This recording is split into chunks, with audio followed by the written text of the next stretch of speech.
Welcome back, folks. Already 8 minutes and 18 seconds into the second hour of this worldwide coast-to-coast broadcast. A lot of you probably saw the early 1960s classic Dr. Strangelove by Stanley Kubrick. And it's a great film, but there's the insane general, Jack T. Ripper, who's going to nuke the world because he thinks the communists are poisoning the water supply.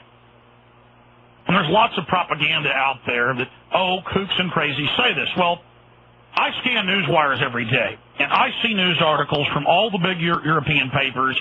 I have seen hundreds of top studies by major universities all over the globe of how dangerous different types of fluoride are in the water supply, not to mention the stuff that's mixed in with the types of fluoride they use for the water supply that come out of as byproducts of the aluminum manufacturing industry. And so, I mean, I've read news articles where the majority of a town doesn't want fluoridation, and they still do it. The government will lobby to do this. A lot of areas of the world are pulling fluoridation out. There are Nobel Prize winners that have spoken out against fluoride, the different types of fluoride they're putting in the water supply. And that's why I'm so honored that Dr. Paul Connet has taken time out, because he really does care, to join us. And he's of the Fluoride Action Network. Dr. Connet teaches chemistry at St. Lawrence University in Canton, New York.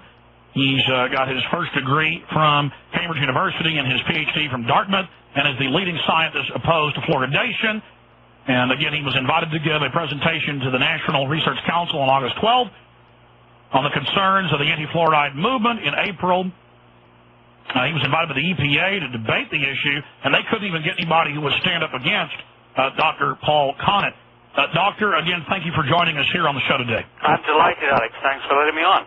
You bet. Tell us, break down just a little bit about yourself, and then how fluoride got in the water, and what it does to the human body, all the different scientific studies, fluoride linked to the low IQ and children, just give us in a nutshell in the next 10, 15 minutes what we're facing. Well, I'd be delighted, Alex. First of all, how did I get involved? 7 years ago, my wife came into the living room. She had a cup of tea, gave it down, put it on my table. I should have been suspicious since I got the cup of tea, and said, "Dear, would you read this?" I said, "What is it?" She said, "Fluoridation." I said, "Take that crap away. These people are crazy." You know, the Dr. Strangelove notion that people have absorbed. When I started to read, I was extremely shocked by the fact that fluoride, from a chemical perspective, we chemists, professional chemists, think of fluoride as a pretty unreactive thing, as opposed to fluorine gas, its parent, which is extremely reactive, the most reactive element in the periodic table.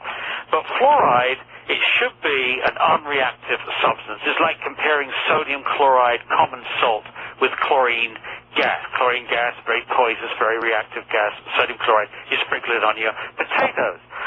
But it turns out that fluoride is extremely active biologically, and we know it interferes with enzymes. We know it. Dr. Connet, can I stop you for a second? Yeah, go ahead. Well, this is the first time we've had this. When you were having the opposite problem. With most folks, they talk too low. Yes. Your receiver is so good that it's distorting, so you can back off the phone a little bit. Okay, will do. How's that? Great job. Go ahead, sir. Okay. Enzymes are the catalysts in the body which catalyze practically every chemical reaction. So when you find a substance is sort of universally poisons enzymes, at least in test tubes, you have to be worried. The second thing it does is it forms complex ions with metal ions.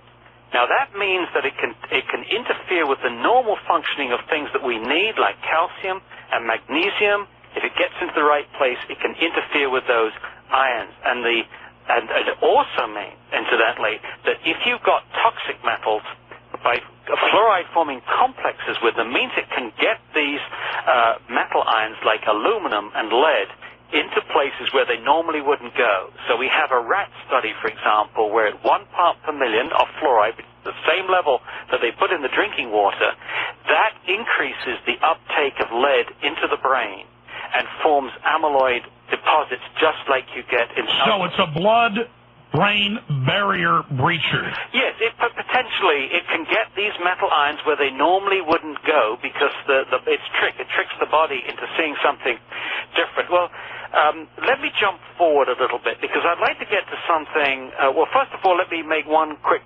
correction. The fluoride that they use for the drinking water does not occur naturally. They don't use fluoride iron. They don't use calcium fluoride or even sodium fluoride in the main.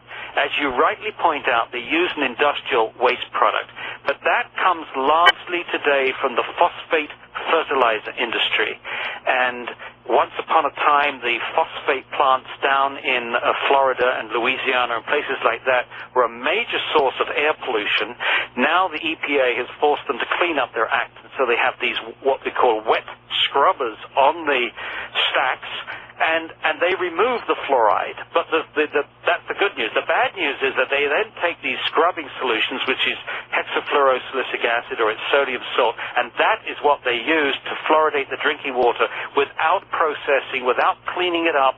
And in those, you've got toxic metals like lead and arsenic, albeit at very low levels, and also possibly radioactive isotopes. So I think that's a big shock for people, because I think when they hear that fluoride is being put into the water, they assume that the government is using pharmaceutical-grade, pure stuff, but they're not. They're using the... Well, I've read the lobbyist reports who are working for the big aluminum plants and the fertilizer plants, and they brag that, hey, this would cost us so much to have to separate this out or store this. Yep. And there's all these heavy metals, all this toxic waste. It's like depleted uranium. Yep. They've got all these millions of tons of stuff from the weapons production. Yep. They go, okay, we'll just put it in bullets and bombs and drop it all over Serbia and Iraq. And now BBC is reporting 1,900 times the safe level of depleted uranium in Baghdad. So they take toxic waste and just put it into the general food supply, it seems. Yep. Well, that's certainly true in this case with the water. There's no question about this, and it's a big shock to dentists. Sometimes when you tell a dentist this, they're putting hazardous waste in the drink, they'll deny it.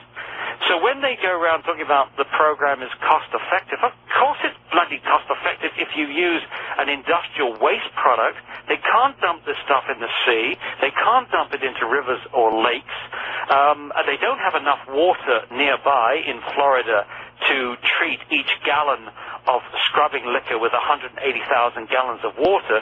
But we, in the public, the unsuspecting public, we do have enough water for them to dilute it down, and so they're chucking it into our water supply. And they sometimes say, well, fluoride is naturally occurring. We have fluoride in surface water and particularly in groundwater. But that's calcium fluoride. Yeah, it is calcium fluoride. Well, at least the most of the fluoride has come from calcium fluoride, and there's usually a large excess of calcium in any drinking water supply that has fluoride, which means naturally, and calcium is protective against fluoride. That's well established. So if you're taking a little bit of fluoride and a lot of calcium, it won't have as much effect as, say, putting sodium fluoride into pure water.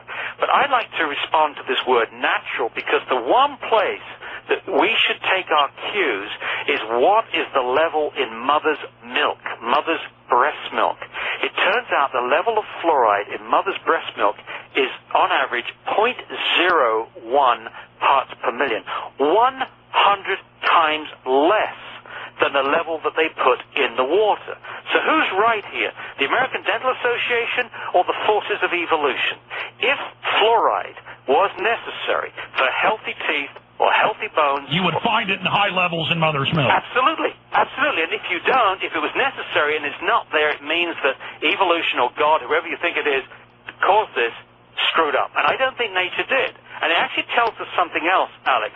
Number one, the fact that it's so low tells us, one, we don't need the stuff, and two, we probably will be damaged by it, that nature had its reasons. I mean, life evolved from the sea. In the sea, you've got 1.3 parts per million on average. So there was plenty of fluoride for nature to use, and for some reason, she didn't put it into mother's milk. Compare that with chloride. Now, chloride is also in the sea. Chloride in mother's milk is 300 parts per million. That's, 30,000 times higher than the levels of fluoride. Of course, we do need chloride. Let me stop you, Doctor. We've got to break. This is amazing information. We're so honored to have you. But I go to the store. I see special bottled water that says fluoride for your baby, higher levels. What in the... This is like... Is this a sinister